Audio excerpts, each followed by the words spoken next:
Hi and welcome to the video. I'm Dame and this is Dame Over, and today's video sees us looking at one of the LMGs that recently has become far more popular than it used to be. That LMG is the Chauchat Low Weight. It was for a very long time one of the least popular LMGs, but since the TTK 2.0 patch back in January, and especially in recent weeks, I've seen it being used more and more, so I decided to find out why. So if you find this video useful or entertaining, make sure you hit that like button before you go, and if you're new around here and want to keep up to date with any of my future videos, then make sure you hit the subscribe button too. So I have made videos on the Chauchat before, but that was a really long time ago, 10 months ago to be exact, but since the TTK 2.0 patch I haven't revisited it.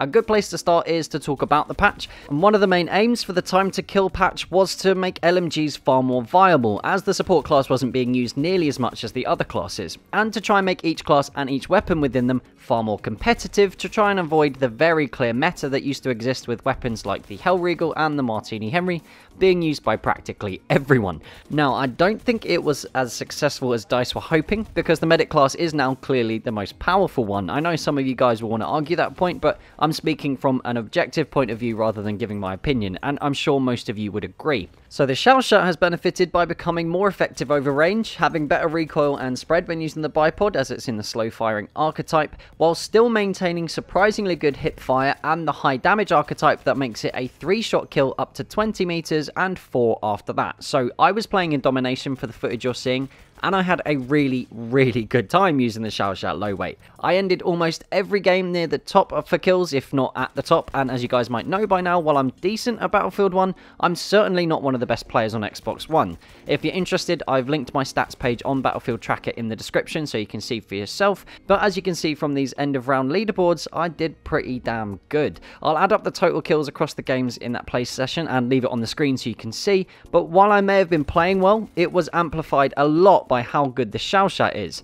Because it's in the slow firing archetype in the support class and has the highest damage figures for an LMG, it's obviously very good at range. This is where on paper it's at its best. If you can catch someone in the open within 20 meters, you'll have to make a pretty big mistake not to get the kill. So if you have good map control and you're able to cover the high traffic areas, you'll have a fair bit of success. But what really surprised me about the Chauchat was just how good it is at close range, even against loadouts with CQB specialist weapons. The time to kill is very fast thanks to the damage model, so even rushing in a room relying on hip fire, you'll still be able to do very well. It does have a small 20-round magazine, which I imagine puts a lot of players off using it, especially when you've got the M1917 Browning with 250 rounds in it.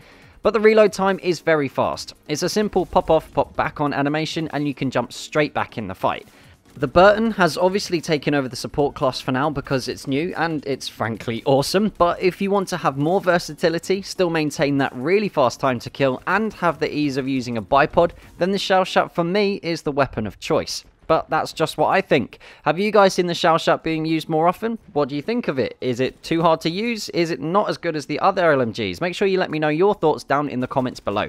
And a quick thank you to those of you guys that are helping to support the channel through Patreon. It's because of you guys that I'm one step closer to being able to become a full-time content creator, and hopefully in the future with a bit more support that will actually be possible. So with that in mind, if you want to become a patron yourself, I've left a link in the description. There'll be one in the pinned comment and a button on the end screen that'll take you straight to the Patreon page, where if you'd like to, you can help support the channel from as little as $1 a month. So if you had a good time, make sure you hit the like button. If you're new around here, hit the subscribe button too. Don't forget to hit the bell button as well for notifications so you don't miss out on any future posts, and feel free to share this video with whoever and wherever you like. Until next time, that's Dame Over. Peace.